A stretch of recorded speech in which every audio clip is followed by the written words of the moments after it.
बात सर कि आनंद मोहन कह रहे हैं कि हम अगर वहां होते तो मनोज झा की हिम्मत ही नहीं होती बोलने की, जबान खींच लेते, बार बार कह रहे हैं।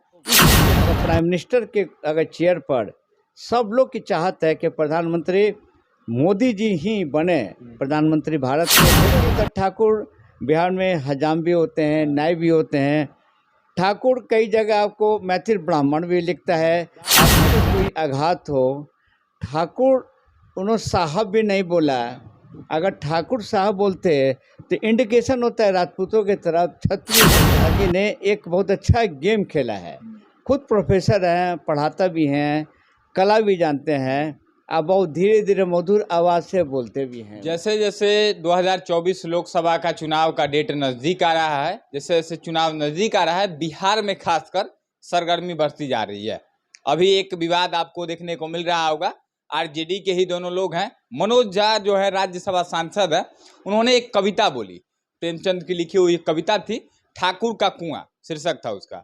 उस कविता के बोलने के बाद इस तरह से विवाद फैला, इस तरह से आग फैला, पूरे बिहार में लगभग जाति के नाम पे लड़ाई फिर से शुरू हो गई है। कुछ लोग राजपूतों का साथ आकर बोल रहे हैं कि ये लोग सही हैं, कुछ लोग बोल रहे हैं मनोज झा गलत बोल रहे हैं। हालांकि मुझे नहीं पता कौन सही है, हम डॉक्टर साहब से बात करेंगे। सर बहुत बहुत स्वागत है चैनल में। चलिए, आपका भी स्वागत है कि आपने बहुत अहम क्वेश्चन उठाया। किस बिंदु पर क्लियर करना चाहते हैं हम? सर एक बात बताइए कि उन्होंने जो कविता बोली राज्यसभा में, उस कविता को लेकर के विवाद करना सही था या गलत? सबसे पहले मनोज झा साहब हैं जो बिहार के राजद के राज्यसभा के मेंबर हैं, लोकसभा के भी नहीं है, राज्यसभा के मेंबर हैं। और सबसे बड़ी विडम्बना यह है कि पूरा बिहार में जो लोकसभा चुनाव मोदी जी का जो होने वाला है, आपको ये राजद का एक भी सीट नहीं है, एक भी सीट नहीं है। तो पहले क्लियर कर दें, तो ये जो राजद वाले हैं एमपी लोकसभा में सीट बढ़ाने के ख्याल से उन लोग फंडाबाजी स्टार्ट किया है। संजोग के एक नीतीश जी का चेहरा सामने है और एक दूसरे के साथ चल रहा है ये प्रतियोगिता।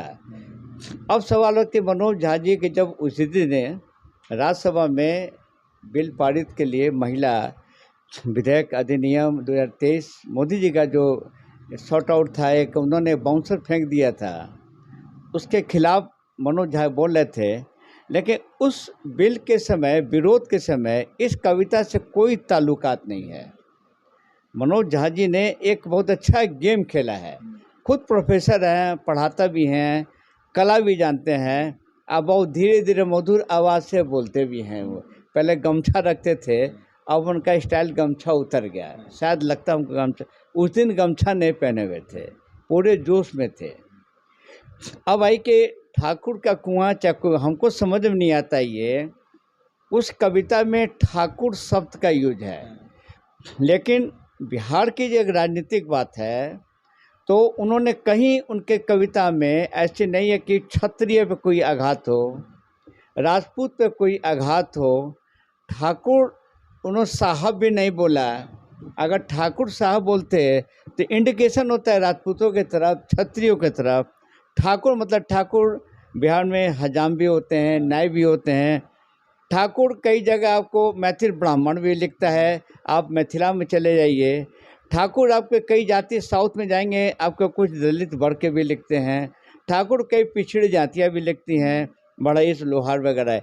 तो हमको समझ में खुद नहीं आता ये कि अगर उन्होंने कविता पढ़ ही दिया तो आखिर इस राजनीति में जो अभी जो जेल से निकले हैं आनंद मोहन साहब बागी, बिल्कुल तेवर दिखा रहे थे, इसका तो कोई ताले मेले नहीं है। कहीं से कोई तालमेल नहीं था इसमें कि उनको विरोध करने का मतलब उनका यहाँ बन ही नहीं रहा था, क्योंकि उन्होंने जो ठाकुर शब्द का यूज किया, मतलब कहीं से इंडिकेट नहीं कर रहे थे कि राजपूत या फिर बड़े कास्ट को बोल रहे हैं, ऐसा कुछ नहीं था। बस उन्होंने कविता पढ़ा, क्या उनकी सोच थी अब इस बात को कोई नहीं बता सकता है, क्योंकि मनोज झा ही बता सकता है कि किस उद्देश्य से उन्होंने पढ़ा था। और एक और बात सर कि आनंद मोहन कह रहे हैं कि हम अगर वहाँ होते तो मनोज झा की हिम्मत ही नहीं होती बोलने की, जबान खींच लेते, बार बार कह रहे हैं। इस चीज़ को कैसे देखते हैं? देखिए, सवाल है कि अभी जिनका नाम आप ले रहे हैं वो जनाब को निकालने वाले, जेल के भीतर से नियमों को ताक पर तोड़ने वाले खुद मनोज झा की पार्टी थी, नीतीश जी की पार्टी थी। नेता भी निकलने वाले कहाँ थे, वो गंभीर केस में थे और अभी उनका राजनीति में भी वो जीरो है, ZERO जीरो है। तो सवाल है कि मरता क्या नहीं करता। उन्होंने भी हवाबाजी कर दिया कि चलिए ठाकुर है और ठाकुर साहब को उन्होंने अपने खुद बना करके जी लगा के उन्होंने एक कुशल जो राजनीतिक गेम खेल दिया है। अरे जो उनको हम सिंह साहब को कहना चाहते हैं कि मनोज झा की जाति है, मनोज झा जिस एरिया से सहरसा और मिथिलांचल से बिलोंग करते हैं वो तो खुद ही वो टाइटल उनका भी ठाकुर है।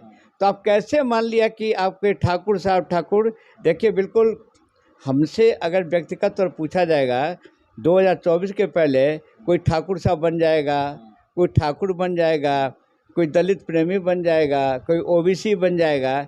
जब खुद है तो इतना कुशल बिल्कुल अभी जो चल रहा है अभी 2024 के पहले अभी तो जो I.D.I.India जो पार्टी है अभी तो खुद तालमेल नहीं है। कबड्डी चल रहा है, ये खो चल रहा है, ये जो बाजी मार दे बोल रहे मनोज झा बाजी मार दे। हमारे जो सिंह साहब निकले हैं लंबे दिन जेल से, अभी चूँकि लंबे दिन जेल में रहे हैं थोड़ा सा भी इनको सेटअप करने में राजनीति में उनको समय भी लगेगा। तो इस बात को मान लिया जाए कि आनंद मोहन जो हैं मान लिया जाए कि अपने वोट की राजनीति करने के लिए इस विवाद को बड़ा किया। अगर वो नहीं बोलते, उनके बेटे चेतनानंद नहीं बोलते तो मुझे लगता है कि ये वहीं पर ख़त्म हो जाता। उन्होंने बोला वहीं पे ख़त्म हो जाता है, 1% विवाद नहीं। तो इस बात को मान लिया जाए कि 24 चुनाव को मद्देनजर रखते हुए आनंद मोहन जी, चेतन आनंद जी जो भी उनके बेटे हैं, इन लोगों ने अपनी वोट की राजनीति करने के लिए इन चीज़ों को उकसाया है। देखिए वोट की राजनीति नहीं है, ये सब बचेगा भगदड़।